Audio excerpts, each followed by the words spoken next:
Выставка открылась как положено с выступления коллектива Национального драмтеатра. В экспозиции «Мастер года-2021» принимают участие как местные художники народного творчества, так и приглашенные мастера.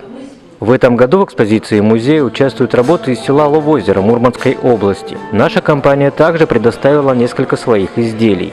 В выставочном зале Национального музея Республики Коми вы сможете увидеть наши диваны и стеллажи под экспозицию. Сам интерьер мебели органично вписался в аутентичный вид зала. Отметить двух друзей, партнеров нашей выставки. Это компания «Алграф» и магазин «Хатка». Это именно их мебель, их камин так органично вписался в эту выставку. Спасибо большое. Мебель для предстоящей выставки придумали и собрали буквально за неделю. Аккуратно сварили и покрасили металлический каркас цветом Toyota. Дальше над стеллажами и диванами работали дизайнеры выставки.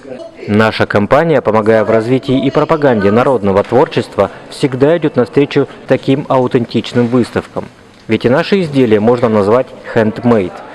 Сама экспозиция продлится до 29 апреля этого года, а со своей стороны «Алграф» всегда поддержит как начинающих, так и мэтров народного творчества.